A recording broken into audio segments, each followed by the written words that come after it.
Students, welcome back again in our science class. You are again with Poonam Kaushik. Today we will continue the reading of chapter 9, and your chapter 9 is volcanoes, earthquake and tsunamis. तो previous classes में हमने volcanoes earthquake के बारे में read किया था. Today we will continue from tsunami. So the tsunami के बारे में आप लोगों को पता होगा, right? The word tsunami is of the Japanese origin meaning harbour waves. जो वर्ड है सुनामी ये हमारा जापान से आया है, जापानीज ओरिजिन है जिसका मतलब होता है harbour waves. Tsunami is use to call tidal waves but they actually have nothing to do with the tides. Okay, ये जो टाइडल वेव्स आपको देखा होगा ना, लहरें आती हैं, वेव्स आती हैं, तो tsunami is use to call tidal waves but they actually have nothing to do with the tides. Okay, but उनका इतना कुछ रिलेशन नहीं है. जो ये वेव्स आती हैं उनके रीज़न अलग हैं. Tsunami is a huge wave, बहुत बड़ी वेव होती है ओशियन में, that develops as a result of earthquake, volcanic eruption, under sea landslides और न्यूक्लियर स्ट्राइक. तो यहाँ पर आपको अलग अलग रीज़न दिया है क्यों सुनामी आती है. बिकॉज ऑफ एन अर्थक्वेक, कोई अर्थक्वेक की वजह से, कोई वोल्केनिक इरप्शन की वजह से, अंडर सी लैंडस्लाइड्स की वजह से या न्यूक्लियर स्ट्राइक की वजह से. तो वो सुनामी इन्हीं रीजंस की वजह से आती हैं. It can reach about a height of 100 feet और 30 metres with a great speed.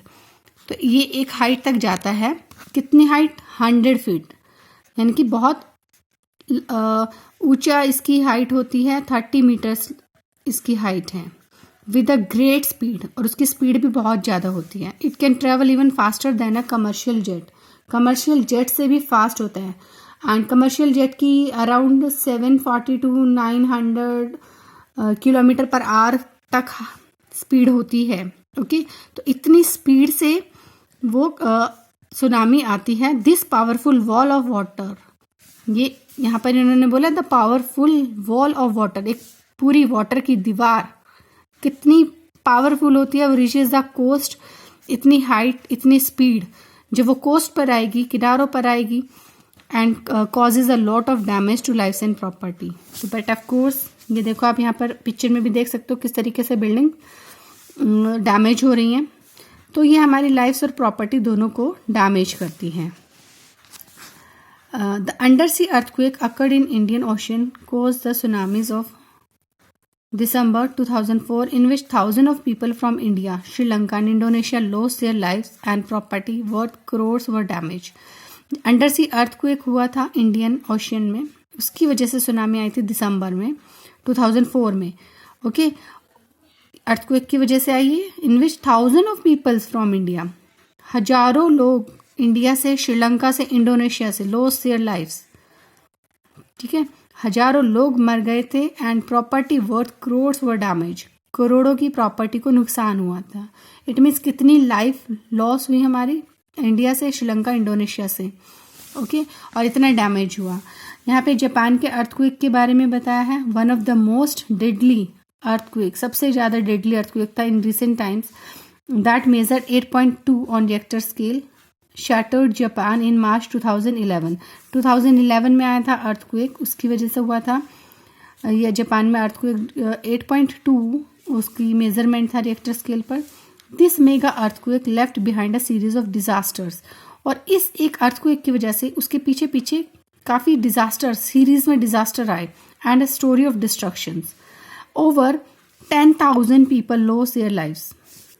10,000 people से भी ज़्यादा लोगों ने अपनी जान इसमें उनकी लाइफ्स को लॉस हुआ था. And property of worth million damage, और मिलियन ऑफ प्रॉपर्टी का डैमेज हुआ था, मिलियंस में. Okay, this resulted in a major tsunami which brought destruction and cause the loss of 1000 lives and devastated entire towns.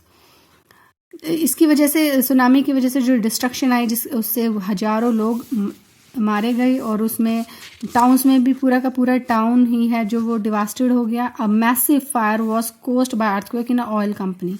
वहाँ पर उसकी वजह से, अर्थक्वेक की वजह से एक मैसिव फायर, आग लग गई थी, and cause in an oil company. Okay, oil company थी वो, उसमें आग लग गई। और ऑयल कंपनी में एक बार ऑयल की वहाँ पर आग जब पकड़ लेता है तो उसको एक्सटिंग्विश करना काफ़ी मुश्किल हो जाता है, which could be extinguish after 10 days, 10 दिन के बाद वो बुझी थी, right. The working of 11 nuclear reactor was automatically shut down following the earthquake. 11 nuclear reactors थे वो ऑटोमेटिकली शट डाउन हो गए थे। Over 2 lakh people were evacuated from there, 2 lakh people को वहां से निकाला गया था। The problems were further compounded when a volcano also erupted sending ash and rocks over 2 miles into the air. Problem और ज़्यादा कंपाउंडेड हो गई, मतलब और ज़्यादा बिगड़ गई सिचुएशन वहाँ पर जब एक वोल्केनो भी इरप्टेड हो गया एंड वो अपना ऐश और rocks over 2 miles into the air, वो अपने ऐशेज और रॉक्स के, आपको पता है ना वोल्केनिक इरप्शंस होता है तो उसमें से बाहर आता है हमारा रॉक्स के पीसेस, मतलब मेल्टिंग स्टेट में आता है। तो वो जो ऐश निकल रहा था उसमें से वो 2 miles तक जा रहे थे एयर में। Japan struggle a lot to overcome the shocks of this natural disaster, यानी कि एक के बाद ये नेचुरल डिजास्टर से उनको निकलना बहुत ही मुश्किल हो गया था। उसने बहुत स्ट्रगल किया था।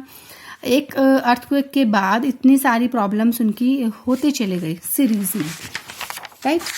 एंड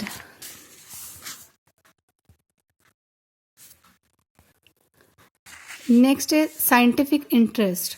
मेजरिंग सुनामीज में help to understand the structure and nature of earth ocean.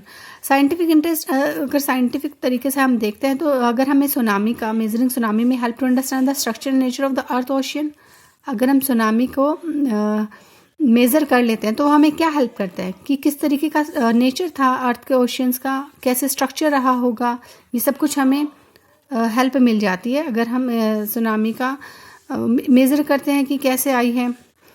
Cultural interest, the major devastation sometimes caused by tsunami has an impact on lives for a long time. कोई अगर हमारा major devastation sometimes caused by tsunamis has an impact on lives for a long time, जो भी हमारा destructions होता है tsunami की वजह से, तो उसका एक इम्पैक्ट हमारी लाइफ पर पड़ता है लॉन्ग टाइम के लिए, है ना।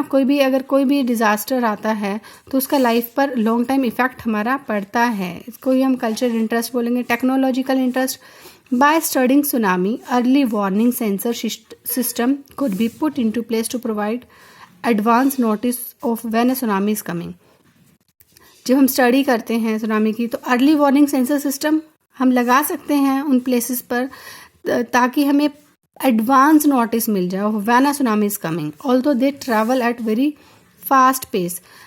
हालांकि वो बहुत ही फास्टली आती हैं, इतना हमें टाइम नहीं मिल पाता है, फिर भी एक सेंसर सिस्टम अगर हो जिससे हमें थोड़ा सा एडवांस में पता चल जाए तो भी हम उन चीज़ों को, क्योंकि हमारी जो टेक्नोलॉजी है आज काफ़ी एडवांस है, तो उन चीज़ों से हमें थोड़ा सा रिलीफ मिल सकता है अगर हम एडवांस में प्रिपेयर्डनेस रखें कि अगर ये प्रॉब्लम आने वाली है या आ सकती है, अगर हमें थोड़ा सा एडवांस में पता चल जाए तो हम उसको ओवरकम करने के लिए थोड़ी सी हम प्रिपेयर्डनेस रख सकते हैं।